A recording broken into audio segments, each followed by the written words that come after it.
All right. So it looks like everybody's made their way out of the waiting room. So good evening, everyone. Welcome to our swing series presented by Wendy Dominick. If you have any questions during the presentation, feel free to use the chat feature to submit your question, and we'll get to those questions as we go through tonight. If for some reason you have to leave early, or if you want to rewatch the presentation before team matches or some of those tournaments coming up, this recording will be on the WMJ YouTube channel, so feel free to check that out tomorrow.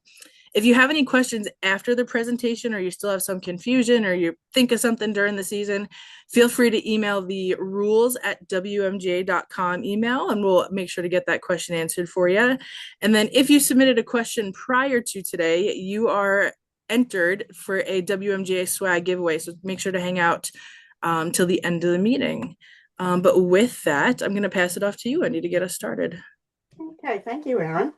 I hope some of you who are up here in the Northeast and enjoyed this beautiful day might have gotten out to the golf course. I got in sort of a random 8 holes and managed to do it without any rules incidents. So it was a nice day. So good to see you here, or know that you're here. And as Aaron mentioned, it's all about you asking questions. I do have a planned presentation, but your questions are really what it's all about. So here is the agenda for tonight, which I have already changed. So I was going to make a new slide for this, but I'll just tell you. So the main topic that I'm going to cover tonight is provisional ball. And then I was going to do some things about yellow and red penalty areas, but I've decided to skip that. And when we finish with provisional balls, there will be a chance to ask any questions that you have about provisional balls. Then we'll get to your questions that you submitted. And after that, we'll get to any other random questions on any topic at all. As far as the match play reminders, at the match play meeting last week, I went to that meeting. It was mentioned that there are these documents on the WMGA website, and there's one that shows differences in match play and stroke play. This can be found in the team match tab. And then there are also some various rules that come up almost every year that you might want to, not you might want to take a look at, you really should take a look at. I know that team captains were encouraged to get that out to their players, because there are certain things that happen every single year. Players play the wrong hole, they don't know what to do.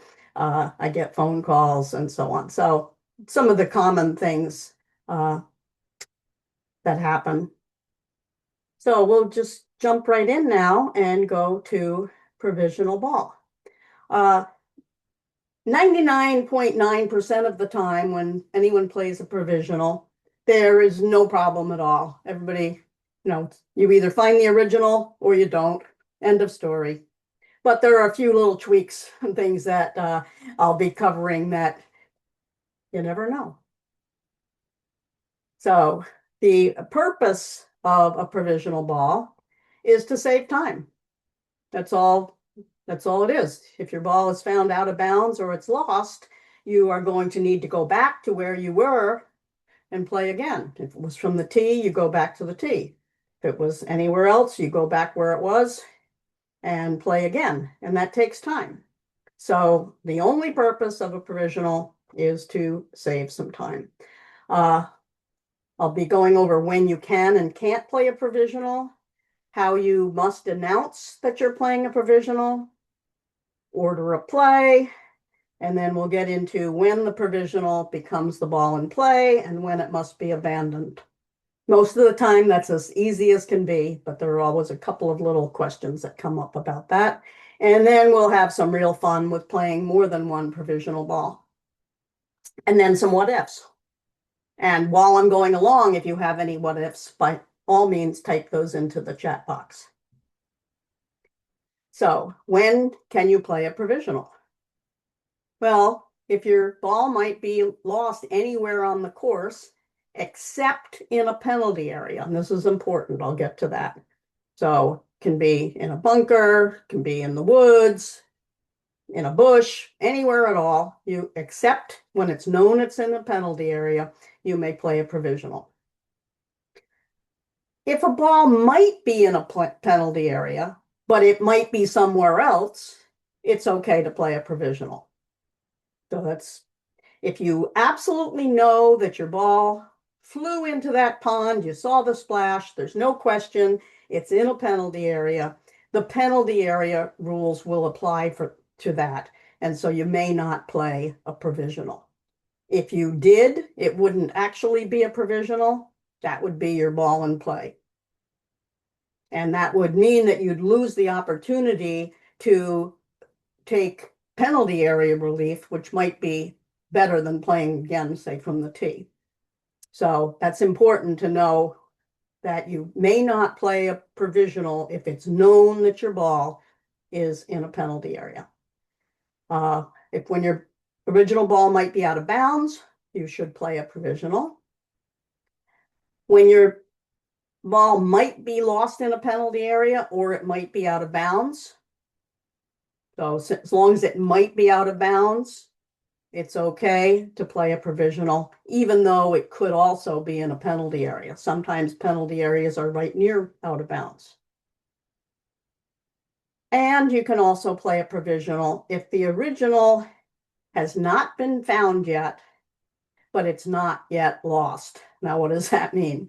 Sometimes you play your tee shot, you start to go forward, you go a little ways, you're like, oh, wait a second, that area where I hit my ball, that's pretty bad. I'm going to go back now and hit a provisional. So you haven't even started to look for it. Or maybe you've started to look, you've looked for about a minute, and you say, you know what, I'm going to go, you other people keep looking, I'm going to go back and play a provisional. So that's another time you can play a provisional. When you can't play a provisional, when it's known or virtually certain that the original is in the penalty area. Or when there is no possibility that the ball is lost or out of bounds. So you've hit a wonderful tee shot right down the middle, and you say, I think I'll hit a provisional. No, I think that's getting into the realm of practice. So that would not be a provisional if it does not fit the description of why a provisional is being played.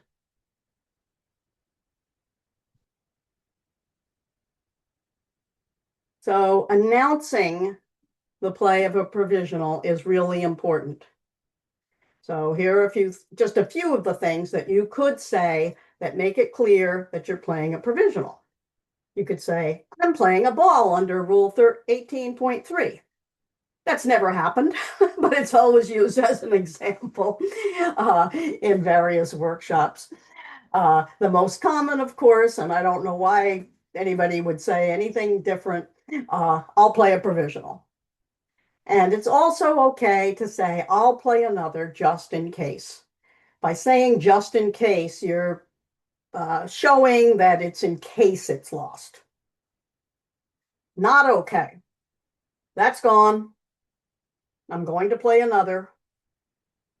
I'll reload.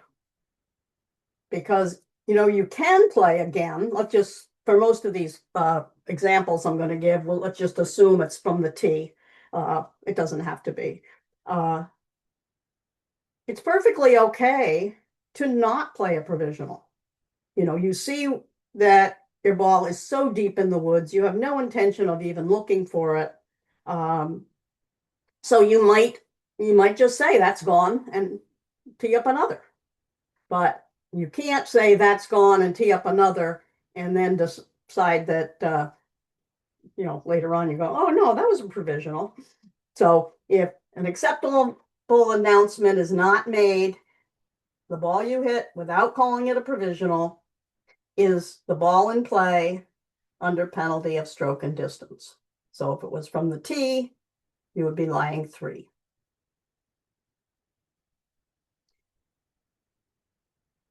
One thing that I'd like you to know is, can Another player in a group suggests that somebody in your group who's just hit a bad shot or off to a bad spot, can they suggest that you play a provisional? And the answer is absolutely yes. This is not advice under the rules. It's just good practice to say, hey, you should hit a provisional. Because as we said, it's to save time, and maybe the player just didn't really think about it. She doesn't realize what a horrible place her ball went. So by all means, suggest that somebody play a provisional. Also, if it appears that somebody is going to play again from the tee and they didn't make a good announcement, so they've said, I'm going to play another, it's a good idea to ask them, oh, is this a provisional? And then they can say no, or yes, of course it's a provisional. So that can clear that up. Also, as far as order of play when you're playing a provisional, if it's from the tee, you're going to go to the back of the line. So go to your bag, go get another ball, let the others tee off, and then you go to the end. Anywhere else on the course, if you've played a provisional, it's still your turn. We assume that you were farthest from the hole and you played a provisional, or you played, a bad shot off to who knows where. It's still your turn, so you would play it right then. Now, for pace of play, if you happen to carry an extra ball in your pocket and you're on the tee, no big deal, especially in stroke play, since order of play is not that important in stroke play. It's fine to go ahead, but don't take the time to go to your bag, get another ball back to the tee, let the others tee off. We actually had a question about a provisional ball, so I'm going to hop in here. They want Okay. to know, should it be stated on how the provisional ball is marked differently? Yes, I actually am going to cover what happens if the provisional and the original can't be distinguished from each other. It's a good idea to tell people, you know, you say, my first one was a Titleist 1, this one's a Titleist 2, or my first ball had a red dot, this one has a purple dot. It is certainly a good idea to tell people. But it's a better idea for you to make sure you haven't played identical balls, because that can lead to some trouble. I had a friend who put a whole sleeve of brand new Titleist Pro Vs out of bounds, and they were identical. So you've hit a provisional. We hope it's great. And then you're going to go forward and presumably search for the original ball. So when does the provisional become the ball in play that you must continue with? So, of course, if the original is found out of bounds, you continue with the provisional. If the original ball has not been found after searching for 3 minutes, you continue with the provisional. And this is really important. Once that 3 minutes is up, that original ball, even if it's found, it's too late. It's not the ball in play anymore. It's lost after 3 minutes. Even though it's yours, you may not play that ball. You have to continue with the provisional. Another time when the provisional comes and becomes the ball in play, if you've played it from a point closer to the hole than where the original is likely to be. That doesn't usually happen, but there's times when you might just go ahead and say, I'm going to hit this ball. I'm going to just show you a diagram of that. So you can play your provisional multiple times as long as it's not played from a spot near the hole than where the original is likely to be. So here we have this yellow question mark. This is where the original ball went. Unfortunately, the provisional wasn't so good. So if we keep in mind, we're trying to save time here. It doesn't make sense to search for 3 minutes over here and then go back. So it makes sense. Just play it again. Oops, that wasn't so good either, was it? Play it again. Oops, that wasn't so good either. Play it again. Now, if you were to play the provisional from here, it would become the ball in play. But you haven't played it from nearer the hole than where the original is likely to be. So it's not yet in play. I hope that's clear. So just keep hitting it. If you were to play it from here, let's say your next shot went to there, then the provisional would be in play because you played it from closer than where it was likely to be. Now, you can't know exactly where it's going to be. So that's what we have. It's a little vague there. It's a little, there's a little leeway on where it's likely to be. And where it's likely to be is where you're likely to search. Wendy, I have two more questions that came into the chat as you were on that last visual for us. Great. First question regarding the provisional was they had played a provisional ball and it landed right next to his original. One was out of bounds and one was in with no different markings on the ball. If you can't determine, one must take the OB question mark. Okay. So you found both balls. One's out of bounds. I'll cover both one out of bounds and one in, and I'll cover if they're both found in bounds. If one is out of bounds and one is in bounds, you're obviously going to play the one that's in bounds. Okay? You're not going to play out of bounds. But you're going to treat that one as your provisional. So you don't know which it is, it's going to be considered your provisional. So if it was played from the tee, you would be lying 3 with that ball. You can't treat it as your original. Now, Okay, and then the next question. Oh, I just wanted to say one more thing. Yeah, go ahead. If they were both found in bounds and near each other, if one's on the left side of the fairway and the other's on the right, that's a whole different thing. Even if they're identical, you know which one is which. But let's say they're found near each other, they have the same markings, they're both in bounds.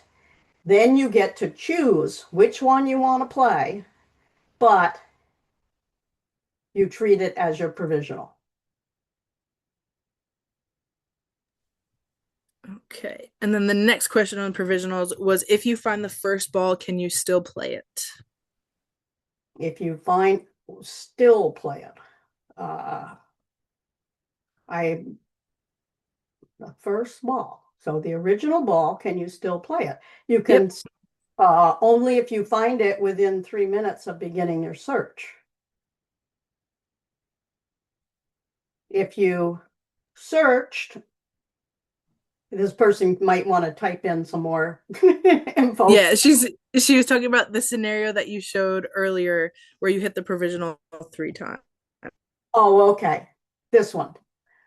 Okay. So she said, if you find your original, can you still play it? Was that the question? Yes.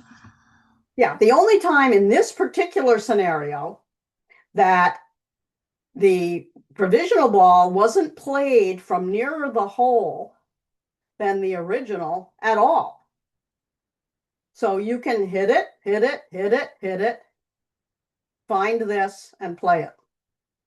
Only if you played it from here could you not play the original. All right, she got it. You got it? Okay, I hope she Yep. got it. Yeah, you're good. But otherwise, there's no more questions on provisional balls right now. Oh, there will be more, I'm sure. They'll think of something. Uh, so I was on when it becomes the ball in play, correct? Yeah. So we're going to move on to when you must abandon it. Well, if the original ball is found anywhere on the course, and that includes in a penalty area. The original ball is found in a penalty area, or the original it's virtually certain that the original ball was in a penalty area. So an example of this could be from the tee, you hit a ball towards some trees, some woods, some fescue, whatever it might be. You think it might be lost. You announce that you're going to play a provisional. You play the provisional. You get up to where you were going to search for it, and you see red paint on the ground, circling this whole area where you know your ball went. From the tee, you didn't know that that was a penalty area. So you were entitled to play a provisional. Now you know that your ball is in this penalty area. So now you have to abandon the provisional and either play the original that is in the penalty area, if it's found, or take penalty area relief.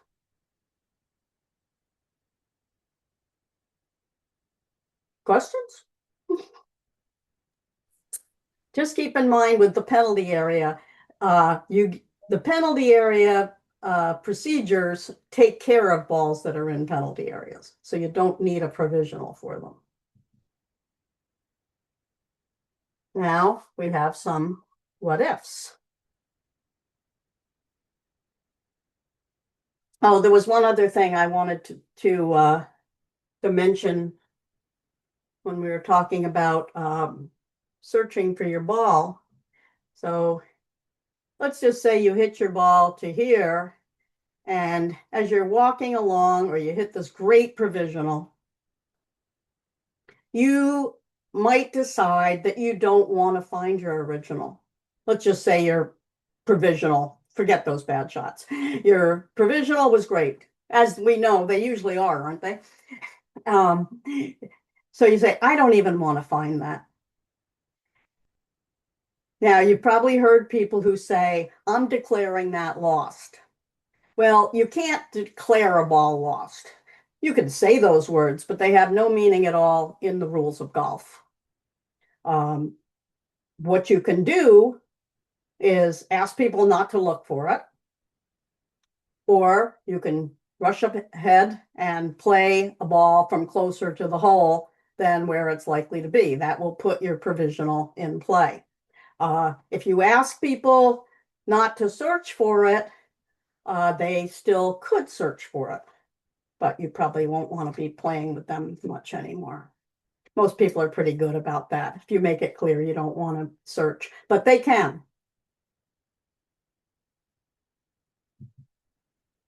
So we were getting to the what ifs.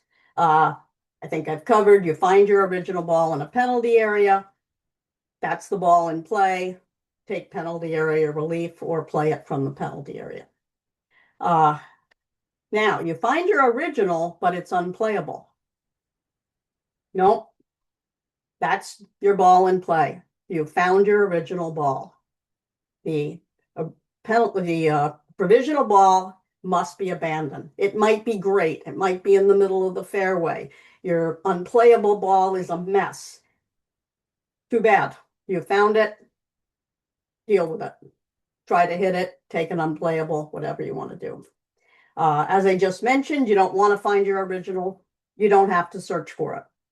I've heard people say, oh, you have to search for 3 minutes. No, you don't. You can just walk right on by. Your provisional ball is further from the hole where the original ball is likely to be. I've already shown that picture. So go ahead and hit it again. It saves time. See, you people are ahead of me. You already asked the questions about you can't tell your original from the provisional, but I was going to cover it, but I already did. Okay, another one that comes up. How much time is allowed to search for your original ball and the provisional? Well, if your original ball is off in the right woods and your provisional is 50 yards short of that, or it's over on the left-hand side of the hole, you'll get 3 minutes for each. But if they're both in the same general area so if you started searching, you're actually searching for both. You can't really differentiate between, I'm going to spend 3 minutes, I'm looking for my original, when your provisional could be right there too. So in cases where they're going to be close together, you're really searching for both at once, you would get a total of 3 minutes. And then we have your provisional might also be lost. Oh, that's lots of fun. So here we go.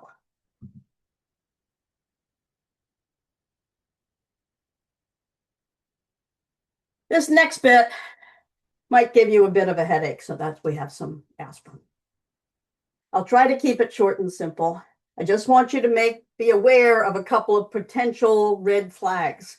So just as it's a red flag when you find your original ball unplayable and you'd really rather continue with the provisional, that's a red flag. Be careful. We've got 2 balls to deal with. You better play the right one. So now we're going to introduce yet another provisional and take your aspirin. So if a provisional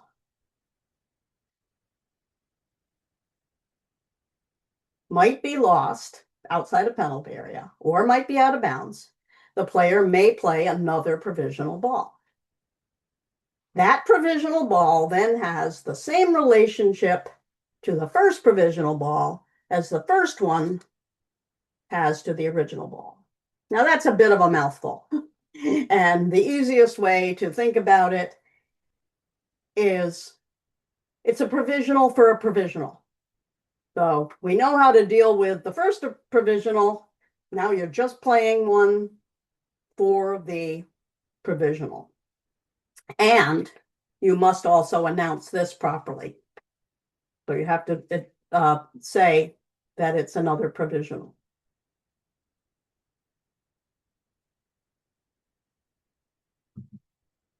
So not long ago, I attended a very good online rules discussion, and a good portion of it was spent on this topic of multiple provisional balls. But in that discussion, I think there were 8 of these pictures, and there were question marks, and it was a hot mess. Actually, it was just very, very detailed. So I have condensed it. I hope that by doing it this way, it's a little clearer, but otherwise, just, don't forget, we've got the aspirin. So your first ball, notice that all these pictures are identical. Ball 1 might be lost, ball 1 might be lost, or OB, ball 1 might be lost. So you're going to play a provisional, which went, in this case, it went near the original. It could have also gone way over here. Doesn't really matter where it went, but it's also possibly lost. So you announce that you're going to play a third ball, which will be a provisional. And of course, it's perfect. It's in the fairway. So we have to figure out,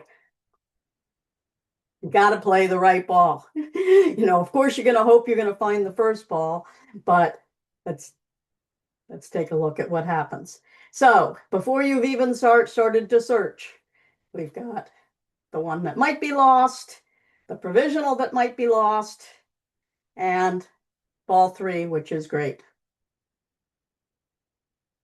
So let's see what happens if ball 1 is lost. Well, we know when you play a provisional and your original is lost, the provisional becomes the ball in play. And in this case, it was found. So it's in play. Put a big X on ball 3. It's not needed. It was a provisional for this ball. This ball doesn't need a provisional because it was found. What if balls 1 and 2 were both lost? Well, you've only got one left. So it's going to be this one, and you're going to continue with that. So I think this situation is probably quite easy. This situation is quite easy. Or is it this one? Or you find the first one. This one is the one that's a tiny bit tricky. So just go over that again. So ball one is lost. Ball two is found. So let's just forget that we ever played the third ball. Okay, we're good to go. We played a provisional, we continue with the provisional. We don't need the other provisional. Wendy, I had two questions about the third example that you gave.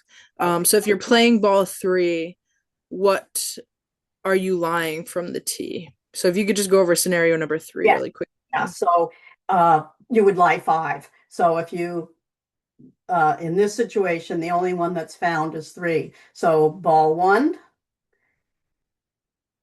it's lost. Ball two would, if it had been found, you would lie three. So it's stroke and distance. Now stroke and distance again, and you would lie five.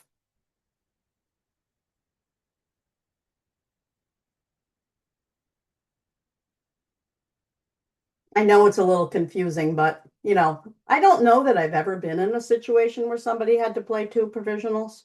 But as he said, it's very important. And notice here where uh,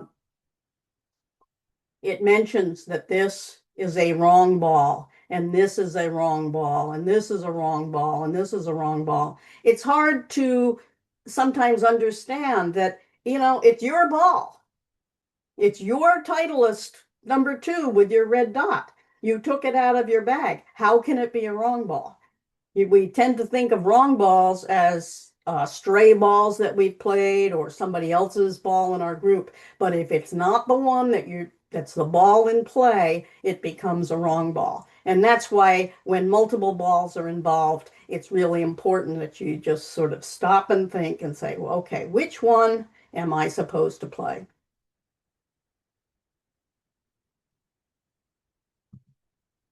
Now, I have a little quiz for you. It's optional. 14.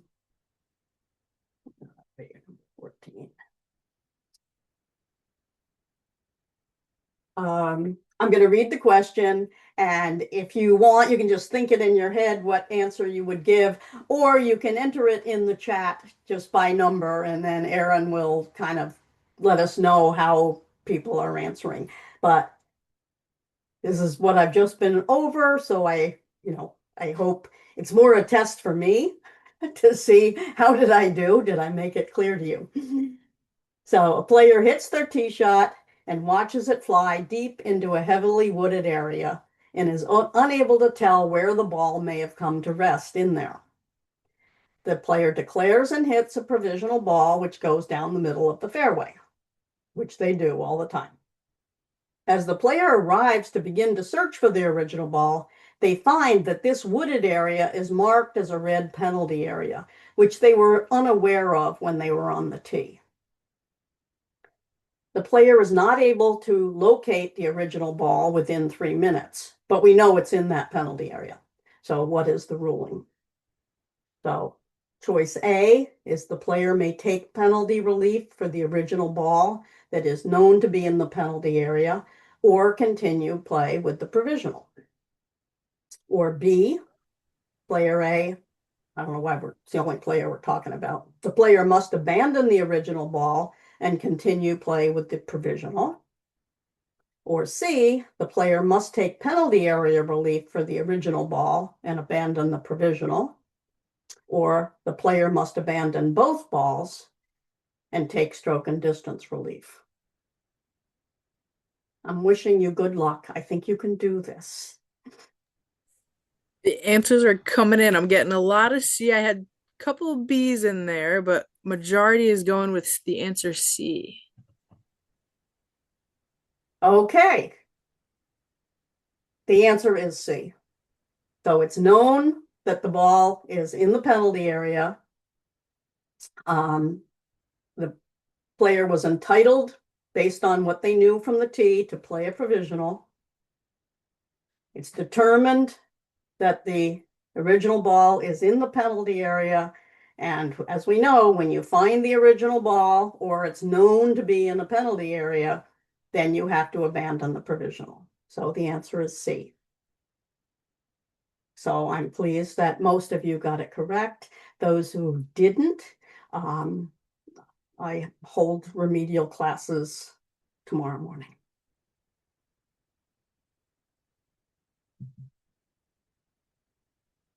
So we can, are there other questions about provisionals, either already typed in or that people want to type in right now? One that came in earlier was if your opponent found the original ball, and she said that you have to hit it, but you already said that you don't want to find that one, what do you do? Well, as I mentioned, you don't really want to play with that person much anymore. But in match play, an opponent has the right to go search for it. And even if you've said, I don't want to find it, the opponent may go look for it. And if the opponent finds it, you must go see if it's yours. You know, chances are your opponent knows what ball you're playing, and you are required to go and see if it's yours. And if it is, you have to play it or take an unplayable, whatever. All right, and it looks like that's it for our provisional questions. Okay. So if more come up, that's fine. So now I'm going to move on to questions that people sent in. The first one is about marking and replacing a ball. She writes, I've seen a couple of players do this, but I don't know if there's a ruling on it. On the putting green, I've observed a player place her marker right behind the ball and then pick her ball up.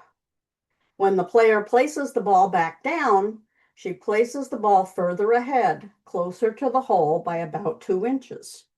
What is the ruling about placement of the ball in relation to the marker? Also, it becomes awkward when it's a friend who does this, but it is consistent habit. Yeah, it is awkward for sure when you need to address something like this. So first, let's take a look at the proper way to mark a ball. So in this scenario, her friend marks the ball properly. It's the replacing. But here we have some balls that are marked, and they are all marked correctly. The key word in marking a ball in the definition of marking is immediately or right next to. And in this case, all three cases, the marker is right next to the ball. This is what we usually see, right behind it. But it's also okay to put it next to it. And it's even okay to put it in front of it. The important thing, of course, is when you go to replace the ball, you have to get it in the right place. So, you know, most of us do this, and we know exactly what we're going to do. We're going to put it in front of the marker, closer to the hole than the marker.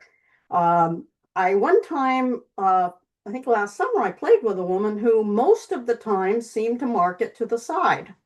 And I remember meaning to ask her why she did that, or how she remembered which side she marked it on. Maybe it was always the same side. She seemed to always put it back in the right spot, but I don't really know why she did this. I'm always skeptical of this. I don't know why somebody would put it in front unless they're planning to do a little leapfrog and put it there. But I've never seen anyone do that. But it's okay. Those are all ways to properly mark a ball. But here we're replacing the ball. And this is what I guess happens in this question. She puts the ball down, and she puts it a little closer to the hole even than this. And that is not okay. This is fine. So the ball was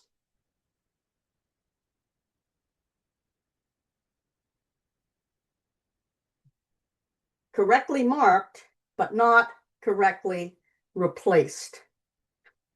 If she were to play from here, She's played from the wrong place, and that's a two-stroke penalty.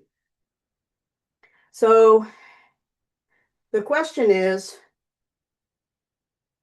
how are you really going to deal with this?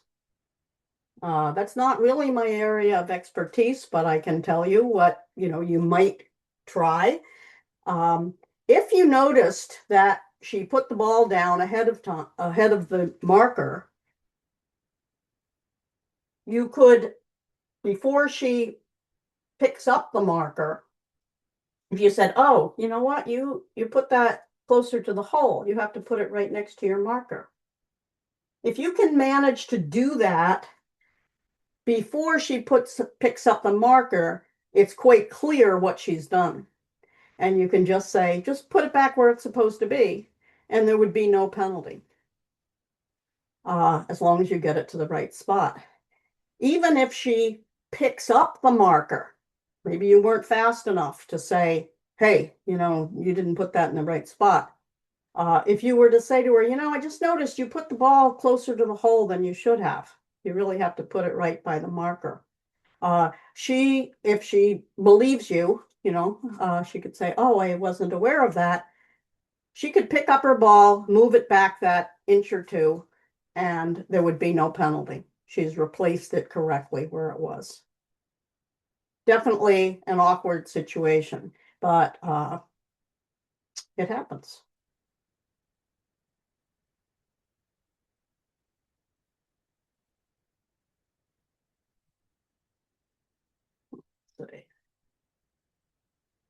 When can you take back on the line relief? So there are just a couple of times when that's an option. Relief from a penalty area, either red or yellow. One of the options of an unplayable ball is back on the line. I'll show you a photo of extra relief option for an unplayable ball in a bunker. And sort of a one you don't come across too often is when there's an abnormal ground condition in a bunker where you would take relief outside. But the picture's worth 1,000 words. And I'm going to show you exactly how back on the line relief works. I have a picture of that too. But here we have a red penalty area. Same arrangement if it's yellow. Back on the line. This is the reference point of where the ball crossed the margin, the edge of the penalty area. You go back on a line from the flag. So that's one of the 3 options for a red penalty area. It's one of the 2 options for a yellow penalty area. Unplayable. Here's a situation where your 2 club lengths, over there looks fine, but you might prefer to go back. So there's another back of the line. Give yourself some room to get over those bushes.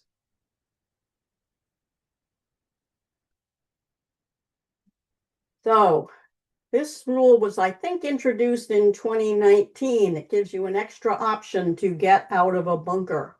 So if you want to take unplayable relief in a bunker, you have your stroke and distance, you have your 2 club lengths, you have back of on the line in the bunker, and then you have the extra one that you can go back on the line as far back as you want, but for an extra penalty stroke. So it's for 2. So you're really in a jam, you hate bunkers. You say, I'm just not even going to do it. I'm just going back. And then there's one other. If your ball is in an abnormal course condition, most likely in a bunker, it would be temporary water. You can get your relief in the bunker. But if you don't want to, you could take back of the line relief outside the bunker, but for a 1-stroke penalty. So most of the time, getting out of a bunker, such as here, is going to be a 2-stroke. But if you just happen to be in some temporary water, you can get out for 1 stroke. But those are the 4 situations when you can take back on the line relief. And then here's how to do it. So we have 3 situations. Only one of them is correct. Unlike let me just go back to this. Unlike here where you have a relief area and you need to drop in the relief area, here we have a relief area, you'd have to drop in it. When with back on the line relief, you don't have a relief area until you've dropped the ball. So here we have a situation, player wants to take back on the line relief, or we assume the ball is in the penalty area, and go back as far as he wants. So he's picked this spot, he's dropped. As soon as the ball lands, that establishes the relief area, and it's 1 club length circle, including closer to the hole. Here, player dropped properly, but it rolled out of the relief area. Again, there was no relief area until the ball was dropped. It has to be dropped on the line, and this went too far, he'll have to redrop. This player did not drop properly. There was a time when I think it was 2019, and then it changed in 2023, where you got the relief area. He's forgotten that they changed it back, that you have to drop on the line. So that is not an acceptable drop, and he will have to redrop. So that's back on the line. But so you can't do back of the line for things like temporary water, obstructions, cart paths. That's not an option. So it's mostly unplayable and penalty areas.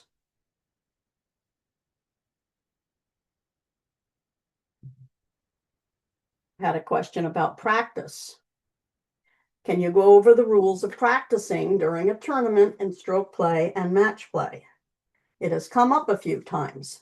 Is it a new rule that you can practice after the hole is over in stroke play? No, it's not a new rule.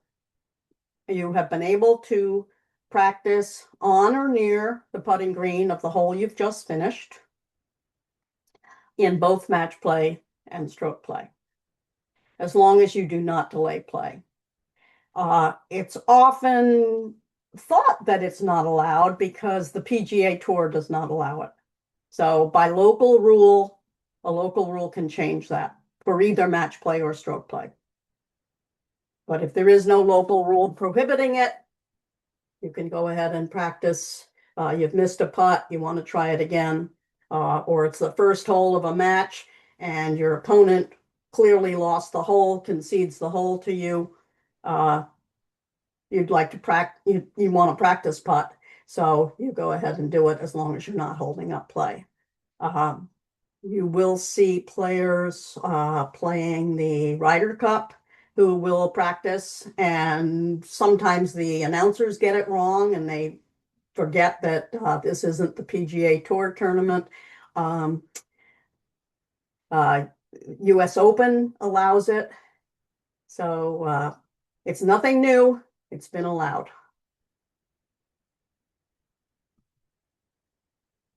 Here's a little video of a ball striking another ball on the putting green. I often get this question asked.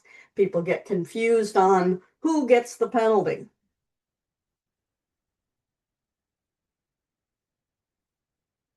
I'm on the green. My playing partner's on the green. He hasn't got a marker. I said, don't worry. I've got this putt anyway. I'm not going to hit your ball. And then I end up taking my stroke and hitting the ball.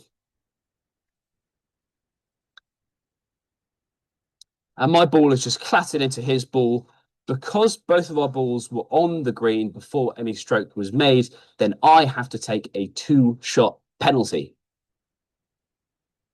So it's the player who putts who gets the penalty.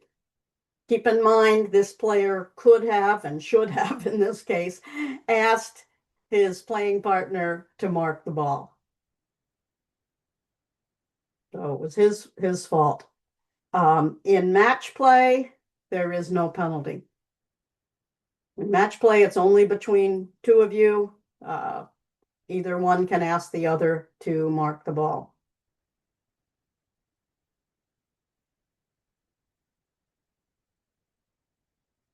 The ball that was moved must be replaced. That's the same in match play and stroke play. The ball that was putted is played from wherever it came to rest.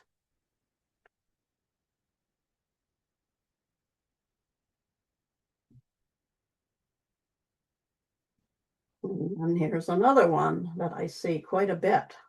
I get asked this one a lot. And this is about a practice swing accidentally moving the ball. And by the way, this is Jay Roberts, who does a lot of these videos for the USGA. If you're ever browsing around and you find any of his videos, they're really quite good. They're short, but he gets it just right. After nearly driving this 368-yard par 4, you're left with this short chip for eagle. But while you're taking your practice swings, you accidentally hit your ball.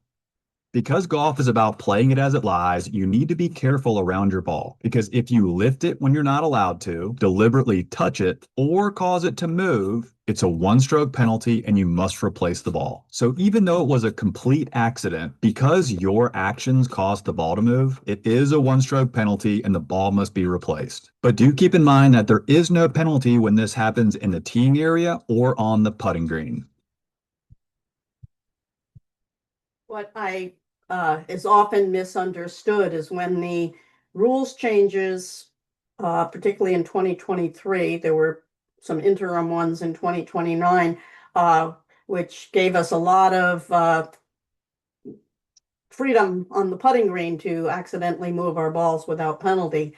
It's misunderstood that that applies on the putting green and not in the fairway.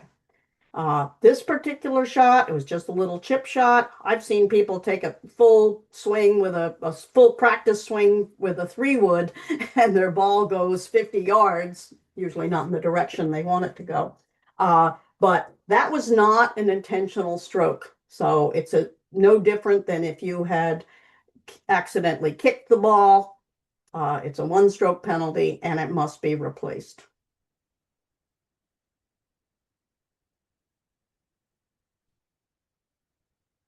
I had a question, just saying, would you go over stroke and distance? So stroke and distance means that you're going to get a one-stroke penalty and you're going to lose any distance you gained from the stroke. So when we went over provisional balls, when the provisional becomes the ball in play, it's in play under stroke and distance because you played it from the same spot as your original ball. And one-stroke penalty. So you lie 3. You can play a ball under stroke and distance anywhere on the course for any reason whatsoever. You don't have to say why. Obviously, there are situations where you have to because it's out of bounds or it's lost. But it's one of the options for unplayable. It's one of the options for both red and yellow penalty areas. If you're in a penalty area and you try to hit it and it's not so great, you could take stroke and distance again. So this is just showing some of the areas where you could take stroke and distance. And it includes the putting green. Now you might think, well, why would you want to take stroke and distance from the putting green?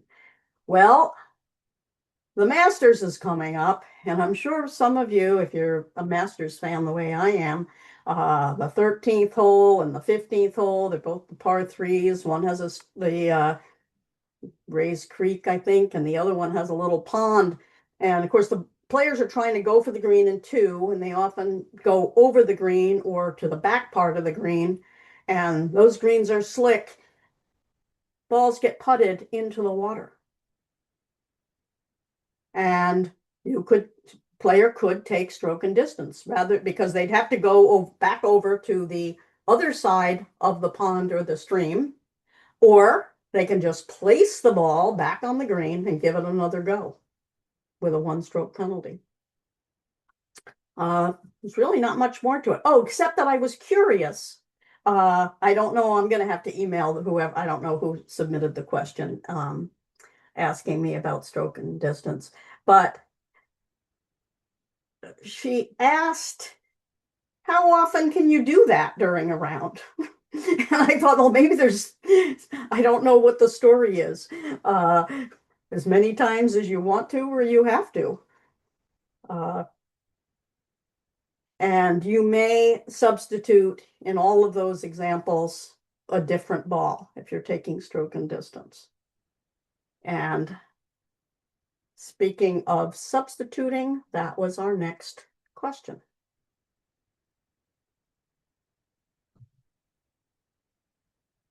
When is it allowed? I wasn't sure if the person who asked this question was referring to substituting a ball because they just wanted to, or substituting a ball when it was damaged. So I thought, well, I'll just cover everything. If a ball is substantially damaged, such as cracked or broken, you may substitute a ball, no penalty. You cannot substitute a ball just because a ball is a little bit scuffed up. It has to, we see this picture here, it's really cracked. It has to be pretty bad. And there's a procedure to follow. You have to mark it, you lift it. You can't clean it more than necessary to see whether or not it was damaged. So those are cases where you absolutely can. And anytime you're taking relief, both free relief or penalty relief, you can substitute a ball. So a lot of times, of course, you're going to have to. You're taking penalty relief, your ball is in the middle of a pond. Of course, you're going to need to substitute a ball. But you might be on a cart path and your ball might be scuffed a little bit, or you just decided, I really want to switch to a Callaway. You're taking relief, you may change the ball. And speaking of switching to a Callaway, on the PGA Tour, they use what's called the one ball rule. And if you're playing with a Titleist Pro V1X white ball, any ball you use has to be a Pro V1X white ball. We're not playing in those events. The WMGA doesn't. Some USGA tournaments do, but not even all of them. And you can also substitute a ball, use a different ball on every hole.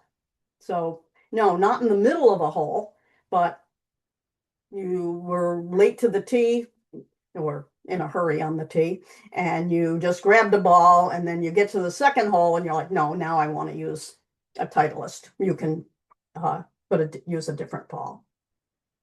When you can't substitute is when you're replacing a ball on a specific spot. That would be your basic, you've marked the ball on the green and you have to put it back where it was. You can't substitute a ball then. If your ball was moved because you kicked it, or you were searching for it and you accidentally moved it, it has to be replaced on the exact spot or the estimated spot of where it was. And you cannot substitute a ball. There are some exceptions. I'm playing with Erin. She accidentally played the wrong ball. She played my ball. She hit it really far. So I can't get my ball back really quickly. So I may substitute a ball.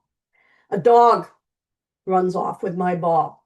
I can't get another one right away. I can substitute. So those are some exceptions. Wendy, we're about an hour in, so I'm gonna stop you for now at this topic, if that's all right. I know there's a ton of rules we could go over and spend a ton of time, but just for everybody, I want to make sure that we get in our swag giveaway, and then Wendy, you and I can hang on for a few minutes for the couple of people who have questions. I know there's a couple of questions in the chat we also did not get to, but if you also have thought of any questions over anything that Wendy has already gone over, like I said, please feel free to email that rules email, and Wendy will get right back to you with an answer on that. Okay, I'll also, the few questions, I think there's one, two, three, four. Oh, wait a second though. Hold on a minute, Aaron. I know Do we it's have some serious rules we got to go over here? no, we don't have to go over the rule. I will personally email a specific answer to each of these people who submit Okay. questions, But you know how long it took me to make that damn picture? Oh, your beautiful drawing. Because searched everywhere to find a ball landing on the green and rolling into a penalty area. And I finally had to make my own. So You did a great job, though. just It's great. admire, if you will. Okay, go ahead. All right. So I'm gonna hop in here and we'll do our giveaway for our names. We're gonna do 3 giveaways. So like I said, if you submitted a question beforehand, you should see your name on this wheel. Let me go full screen here. If I can get you there. All right. And our first winner is going to be Carrie. Where's the wheel? We can't see the wheel? You can't see the wheel? You should be No. able to see the Oh, wheel. I want to see the wheel. It'll be in the recording if you can't see it, and I'll keep track of who's winning. All right.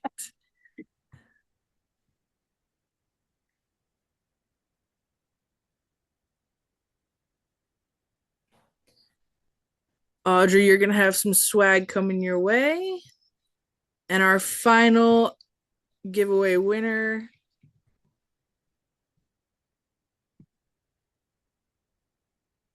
is Allison.